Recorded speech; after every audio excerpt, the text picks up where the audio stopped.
Welcome to Secrets of the Great Pyramid.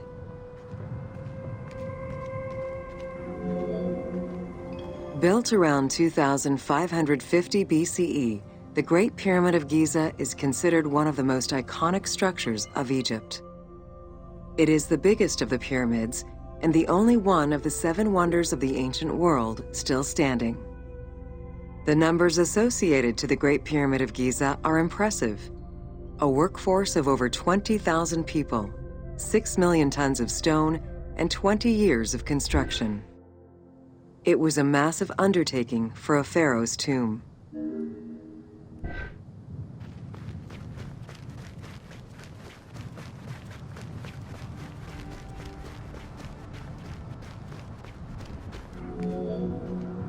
The construction of the Great Pyramid was also a display of power and opulence on the part of Khufu. It is part of the pharaoh's vast funerary complex, which also includes 2 temples, 3 satellite pyramids, a causeway, and a builder's necropolis. We can guess that the intent behind the construction of these monuments was Khufu's way of declaring himself one of the most powerful pharaohs to rule a unified Egypt.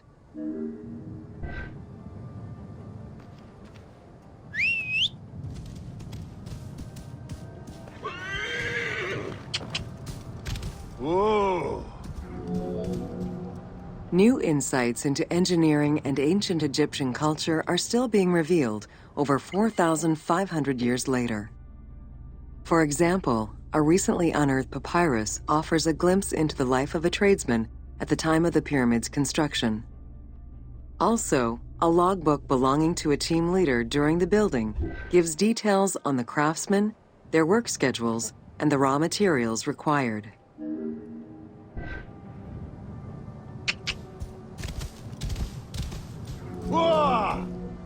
It is interesting to note that by Cleopatra's time, the pyramid's celestial purpose, its construction, and the function of its mysterious inner chambers was already unclear. Today, it is only through dedicated research that we have begun to grasp some of the Great Pyramid's mysteries. Ela. Whoa! Ate! The Egyptians had polished their design for centuries by the time work on the Great Pyramid began. Intended as a tomb for Khufu, the Great Pyramid's structural design has been considered to be nearly perfect by engineers and historians ever since.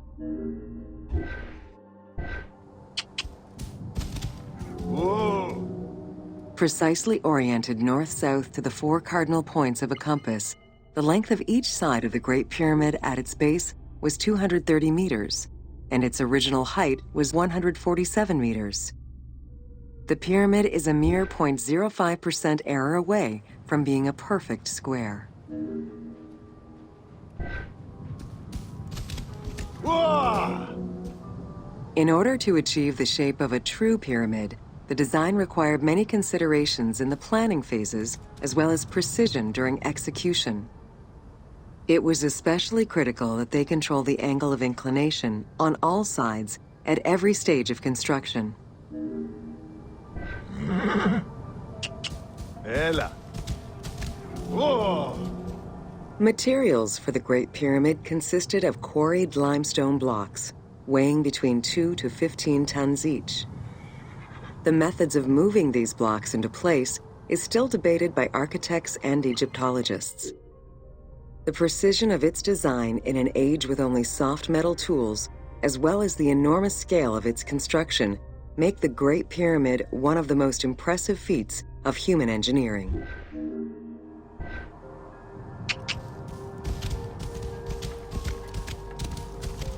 Whoa!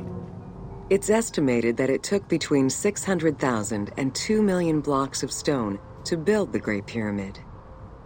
Experts calculate it would have required men to move 12 blocks every hour around the clock for 20 years to place the 2.3 million stones the monument is made of. Ela.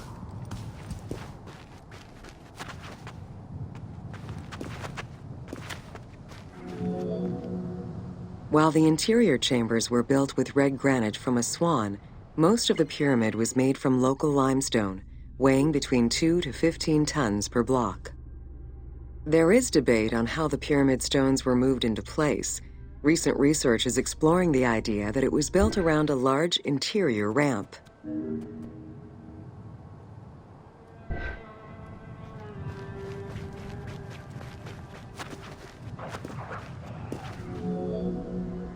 The recently discovered logbook confirms that the high-quality limestone of the outer casing was brought by boat across the Nile from a quarry in Tura.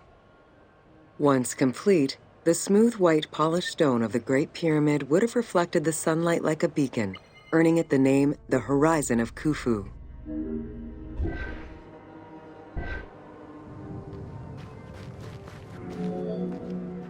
Over the centuries, thieves and travelers attempted to access the Great Pyramid numerous times. Ancient writings describe details of its interior, proof that some made their way within, though who gained entrance first and when is unknown.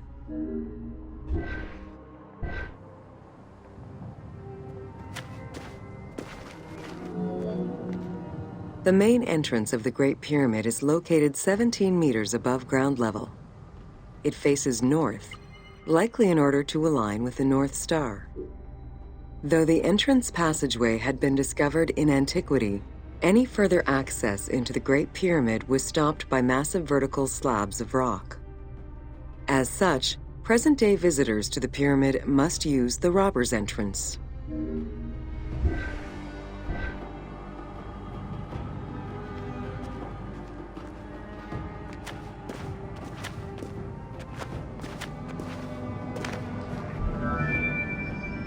The robber's entrance is reported to have been opened in the 9th century by Caliph al-Mamun. In search of treasure, the Caliph had his men dig their way inside the Great Pyramid. The most likely scenario is that they enlarged a corridor which had been created by tomb robbers during antiquity. As such, this is how the team can justify access to this wonder.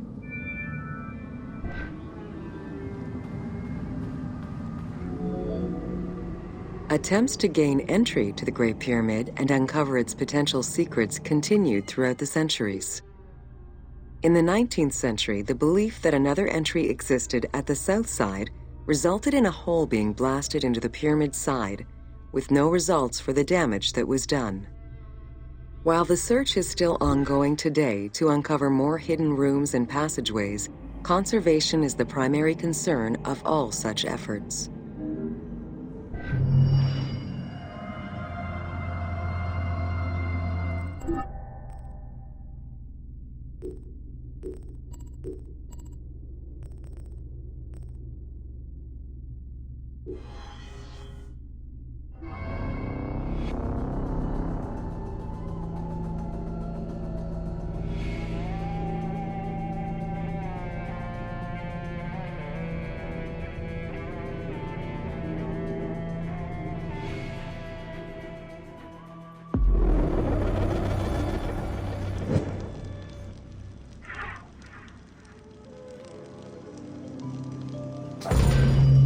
Welcome to the Great Pyramid, Subterranean Chamber. From the original entrance of the Great Pyramid, there is a passage leading to the Subterranean Chamber. Its walls were carved out of the existing rock of the plateau and then covered in a fine, unmarked limestone. The descending passage has a steep 26-degree downward slope. Narrow and with a low ceiling, this pathway is long and challenging.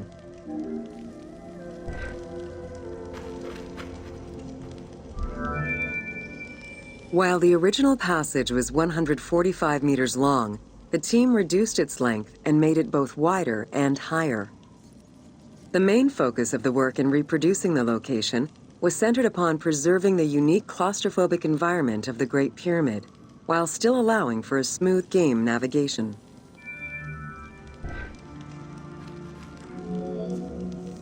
The well shaft was a 58-meter vertical passage that connected the descending corridor to the grand gallery above. An adjacent grotto may have originally been a small natural well in the bedrock that was enlarged during the tunneling. Whether the grotto was intended for another purpose is uncertain.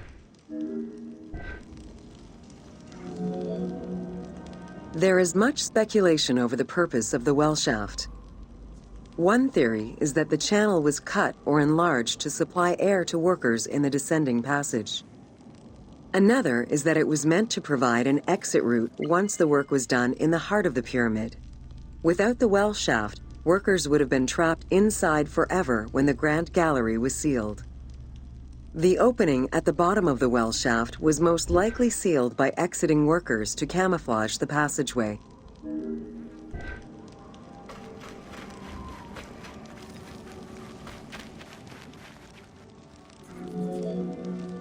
There is a subterranean chamber at the end of the descending corridor, 30 meters below the Giza Plateau surface.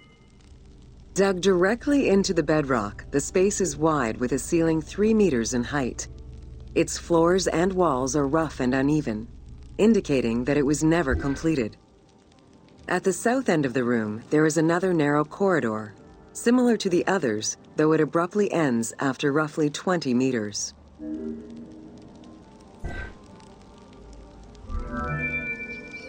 The chamber also contains an 11-meter pit near the east side. It's unclear what this may have been used for. In the game, this well leads to a fictive underground complex containing key game-related mysteries.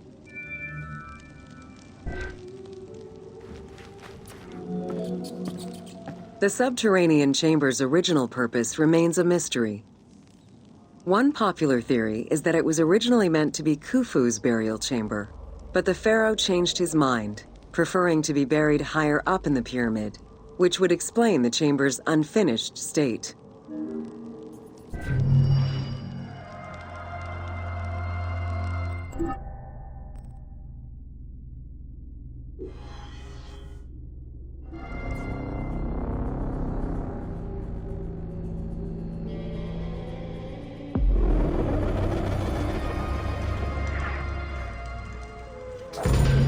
Welcome to the Great Pyramid of Giza, Upper Chambers. At the entrance of the ascending passage are 3 granite flagstones estimated to weigh up to 25 tons each. They were used to protect the Great Pyramid from thieves. Undaunted by the granite blocks, the thieves simply dug into the softer limestone around them, thus creating the robber's entrance.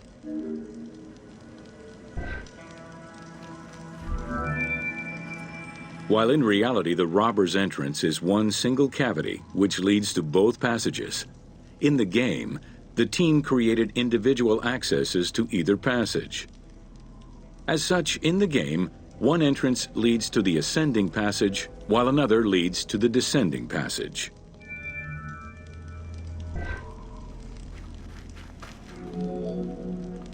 The ascending passageway of the Great Pyramid provides a direct path into the Grand Gallery and is accessed 30 meters from the entrance along the descending corridor. Both corridors have similar dimensions and are designed with the same 26-degree incline.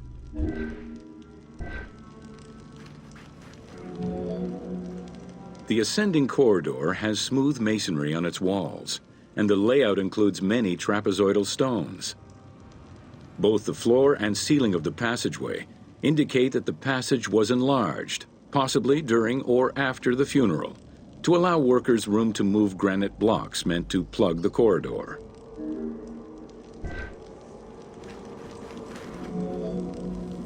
The Grand Gallery's purpose is still debated among experts.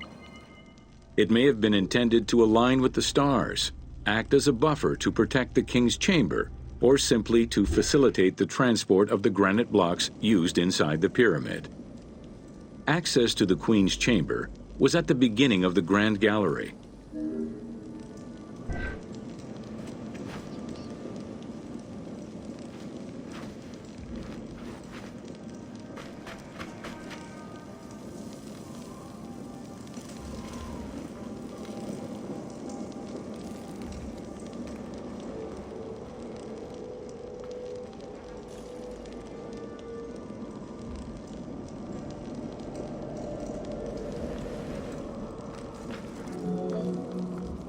Though this room is referred to as the Queen's Chamber, it is believed that there was no queen buried here. Based on their knowledge of earlier pyramids, Egyptologists believe it was more likely intended as the king's serdab, a chamber meant to contain the Ka statue, which would in turn house the king's spirit.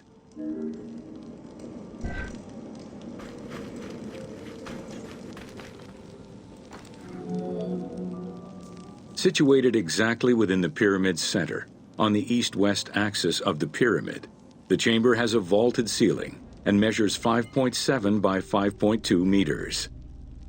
In the eastern wall, there is a niche tucked away in a small corbelled archway, which may have originally held the Ka statue. Behind this niche is another smaller hole, possibly dug out by thieves in search of further treasure.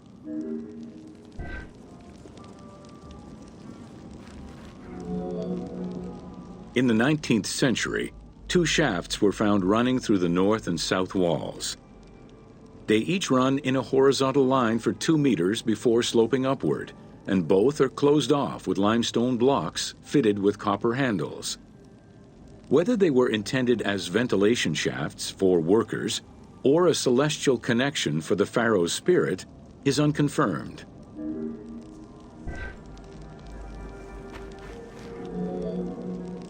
A recent scan of the room indicated the presence of an unknown cavity hidden behind the north face of the walls over the descending corridor. Further investigation is still ongoing to ascertain the nature of the anomaly, so as to avoid risking damage to the monument.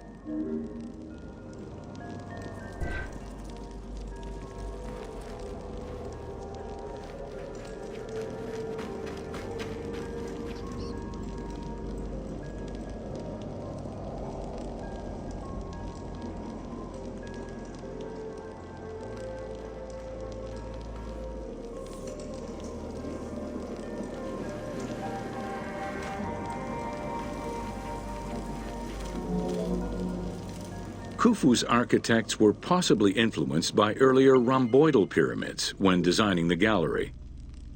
It is the longest corbelled vault ever built, measuring 47 meters long and 8.6 meters high. The walls were made to taper inward, allowing for better distribution of weight. As a result, the ceiling measures just over 1 meter wide at its highest point. Though this construction technique is present in other pyramids, few have the same precision and stability.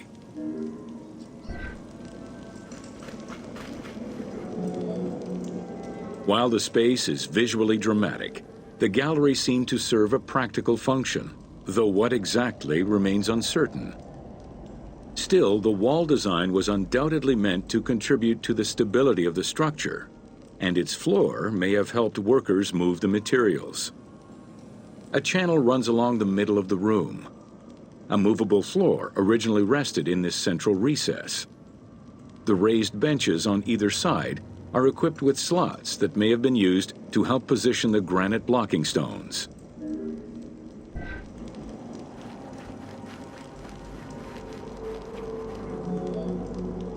At the end of the Grand Gallery is the entrance to the antechamber leading to the King's Chamber.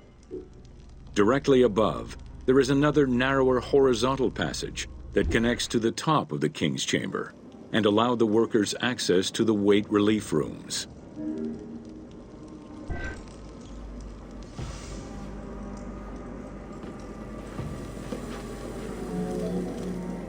The far end of the Grand Gallery leads to a small antechamber with a portcullis, preventing access to the King's Chamber. The portcullis was composed of 3 separate granite slabs. They were designed to be lowered into place and seal the chamber after the burial of the king. The grooves dug out to hold the slabs in place are still clearly visible to this day. The elaborate locking system was composed of a series of grooves for the ropes and pulleys that dropped the stones into place like the notches on a key.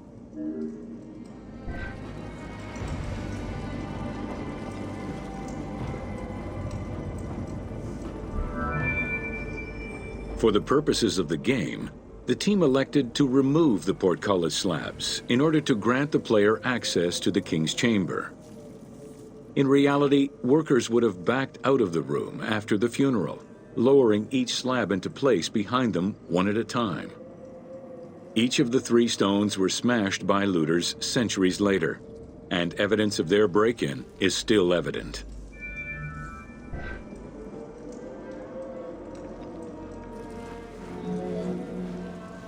The King's Chamber is built entirely out of red granite. The King's Chamber measures 5.8 meters in height.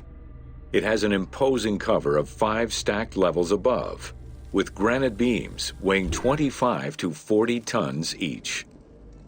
The uppermost level is surmounted by a vault of stones, arranged in chevrons to bear the enormous structural load.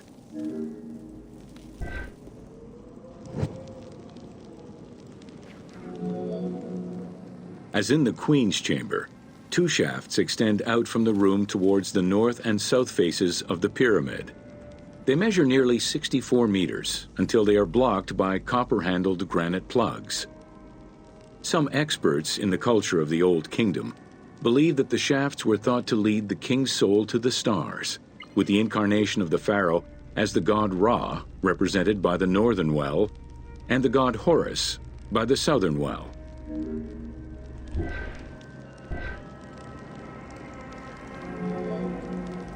There is a granite sarcophagus at the west end of the room, but it is the concealed construction inscriptions left by workmen on the roof's stones which verify this as the resting place of Khufu.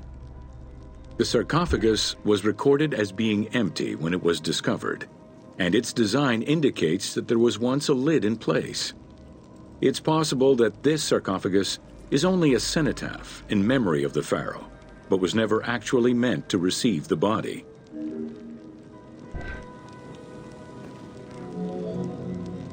Khufu's mummy was never found. It is hoped that as of yet undiscovered hidden rooms and shafts of the pyramid may provide an answer as to its location.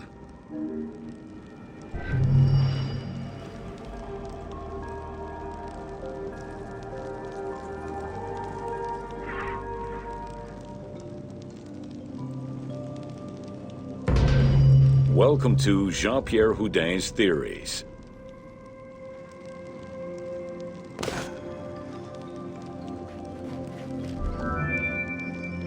The team wanted to provide players with a sense of exploration and discovery, particularly within the Great Pyramid. As such, a decision was made that the internal design of the monument in the game would reflect Jean-Pierre Houdin's theories. While the antechambers of the King's Tomb have yet to be discovered, Houdin posits that this is merely due to a unique design, placing the pharaoh's tomb at the center of the pyramid. The entire tour you are about to take was designed along Houdin's hypotheses.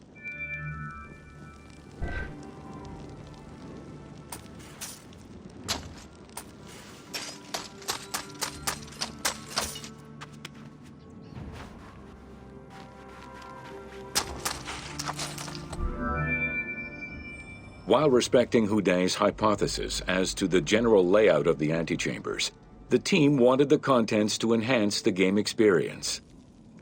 In regular royal tombs, the antechambers were filled with all the material goods needed by the pharaoh in the afterlife.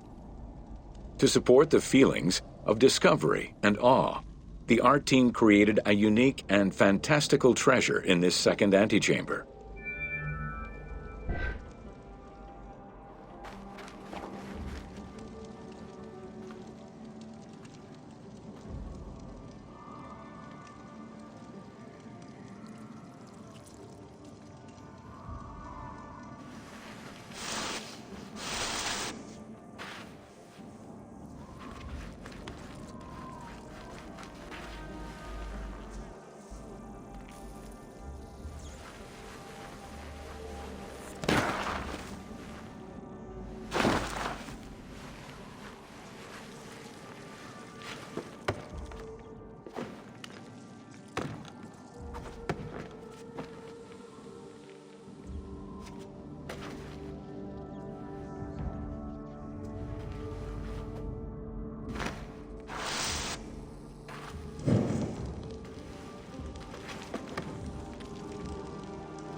Houdet theorized that the ascending corridor and the Great Gallery were used by the workers to haul hoist the heavy beams above the king's chamber. He called it the service circuit. The corridor you are in now was created by the team following Houdet's theory and is referred to as the Noble Circuit. It is through this corridor that the wooden sarcophagus containing the pharaoh's mummy would have been transported to its final resting chamber.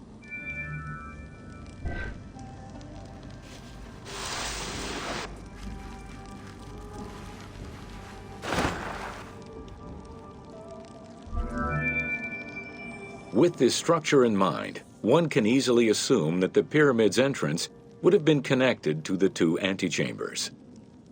Modern research has revealed that a cavity might be located behind the north face chevrons of the pyramid. As such, the team chose to create this area for the player to explore. Here is where Houdet believes that the priests and nobles would have exited the pyramid after the burial ceremony.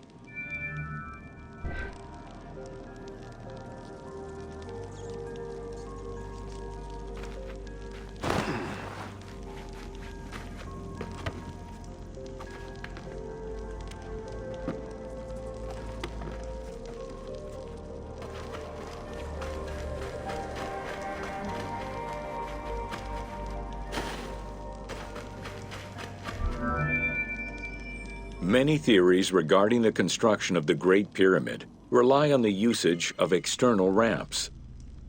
However, Houdet believes an external ramp would have been too steep for the upper portion of the pyramid. This is why he posits that there were two ramps. An external ramp for about half of the height of the pyramid, which then became an internal ramp for the second half.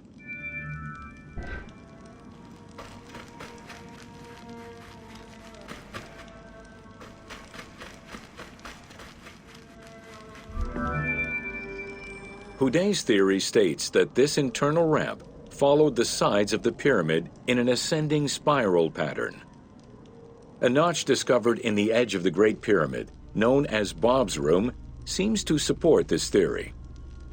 Located at the corners of each edge of the pyramid, these large rooms would have allowed workers to turn the stone by 90 degrees, allowing them to continue the ascent. The team chose to create rooms such as this one, bringing Houdet's hypothesis to life.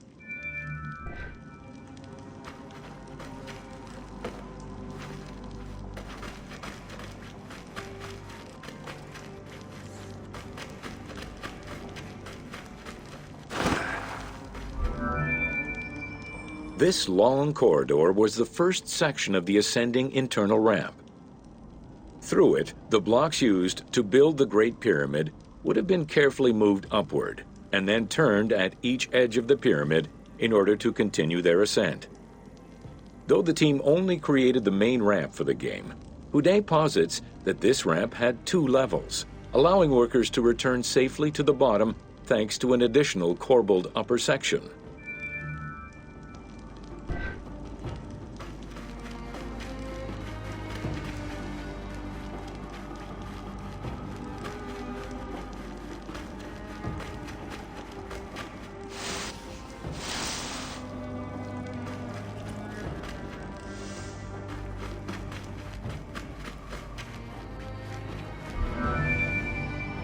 According to Houdet, the start of the inner ramp was located at the base of the southeastern face of the pyramid.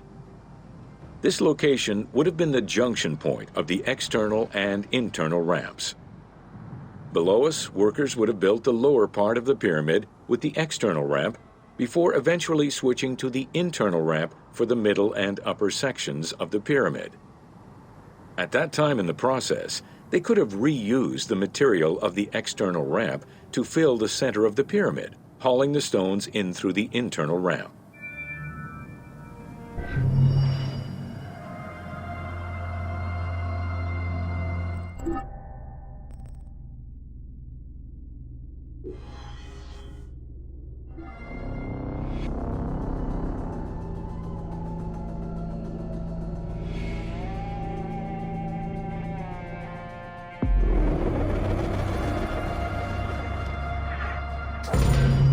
Welcome to Coffrey's Funerary Complex.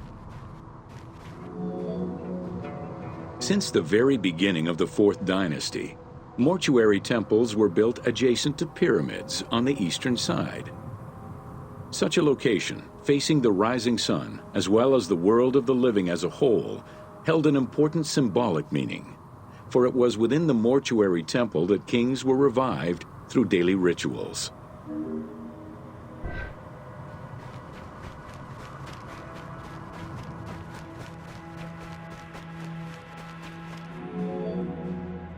In its standard form, a mortuary temple was divided into 2 parts: a front area which consisted of a vestibule and a courtyard, and an area in the back, where all sacred elements were located.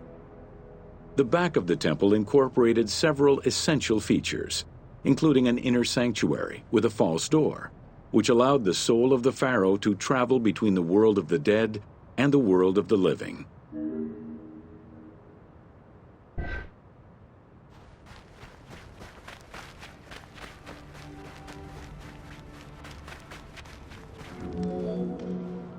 The largest of all such structures, Coffrey's Mortuary Temple was entirely built with megalithic blocks of limestone from a nearby quarry and encased with granite. Parts of Coffrey's Mortuary Temple, particularly the courtyard walls, are thought to have been decorated with splendid reliefs. However, not a single image of the king has been discovered inside the Mortuary Temple.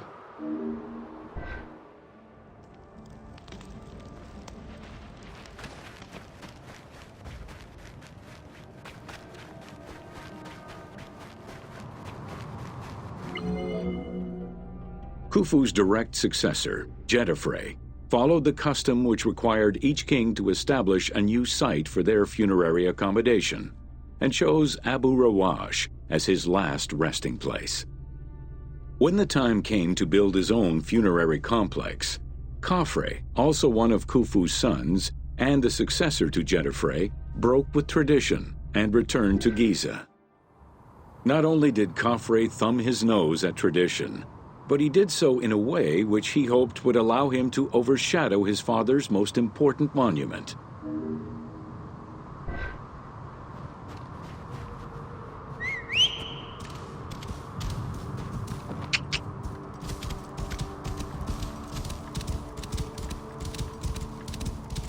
Whoa!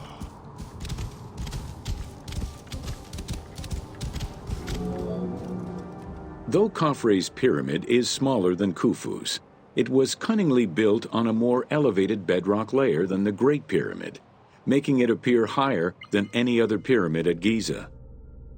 Today, Coffrey's pyramid is the only one among the 3 at Giza that still has the upper part of its limestone casing.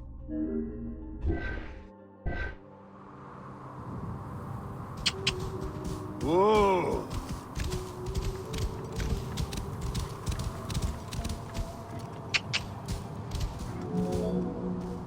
Considered a most sacred area, the Giza Necropolis was strictly defined, both geographically and physically. An 8-meter-thick Tura limestone wall completely surrounded the Great Pyramid. The only way inside would have been through the Mortuary Temple.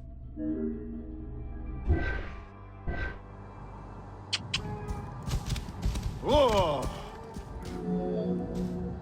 From the reign of Sneferu and onwards, the Subsidiary Pyramid became a common feature within the pyramidal complex. The function of the Subsidiary Pyramid, however, smaller in size and in height than the royal tomb, remains unclear, though some believe that it was meant to house the ka of the pharaoh. Ela! Whoa! In mainstream media, the ka is often defined as the soul of the deceased. The truth is a bit more complicated. Within the ancient Egyptian funerary belief system, the ka was a component of a living person, which separated itself from the body at the time of death. It represented the deceased's vital essence. In order for the deceased to ascend to a new life, whether in this world or the next, the ka had to be embodied in a statue, and its existence maintained through offerings and rituals.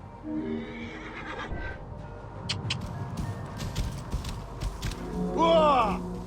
Within Coffrey's Subsidiary Pyramid, a wooden box containing pieces of cedar was discovered by archaeologists. When reassembled, it turned out to be a shrine mounted on a sled. Just as with the solar barges found around Khufu's pyramid, it seems Coffrey's shrine and sled were ritually disposed of after his funeral.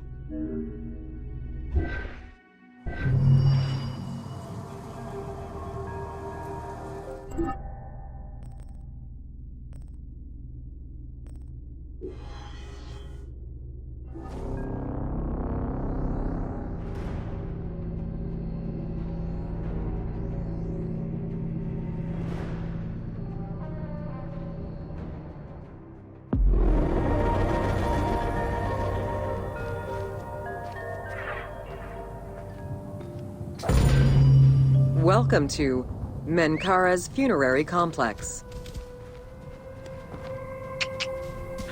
Whoa! Ate! The dimensions of Menkara's pyramid are much less grandiose. However, unlike its predecessors, Menkara's pyramid shows a great deal of complexity in its internal and external finish. The outside was partially covered in red granite, while the internal walls were richly decorated. This latter innovation would not catch on until the end of the 5th dynasty, when pyramid texts began to adorn the walls. Ela! Yeah! Whoa! Menkara's pyramid contains 2 sloping passages, both located in the northern side of the structure. The upper one was abandoned during the construction phase, whereas the lower one, slightly above the base of the monument, constitutes the real entrance.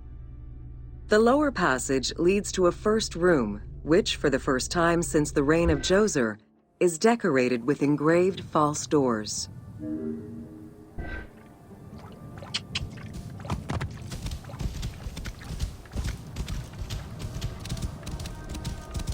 Whoa! While Menkara's pyramid complex was unfinished at the time of his death, it was hastily and somewhat shabbily completed by his successor, Shepseskaf. Even so, this funerary structure marks a watershed in the history of this kind of monument. From then onwards, the pyramid shrank, whereas the Mortuary Temple expanded both in its quantitative and qualitative aspects.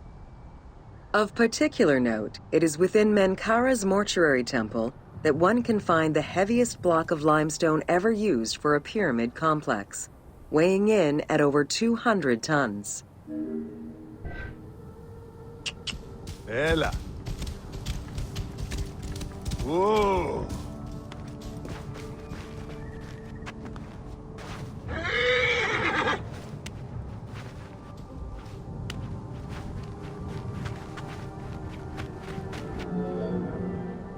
Menkara's causeway was completed in mud brick by the king's successor, whereas the lower part was nothing more than a simple ramp. As for the Valley Temple, it was built in 2 phases. The foundations were first laid out in limestone during Menkara's reign, but the temple itself was completed in mud brick afterwards. As such, the Valley Temple was soon damaged and ended up being completely rebuilt during the 6th dynasty.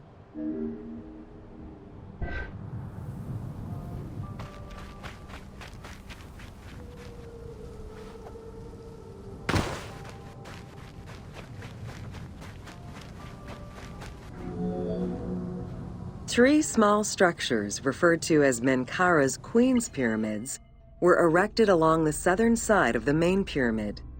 One of them was a smooth-faced pyramid, while the other 2 were more basic step pyramids.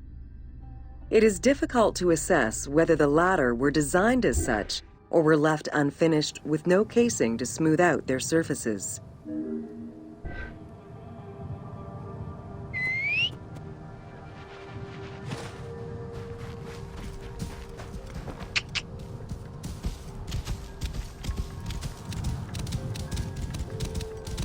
Oh!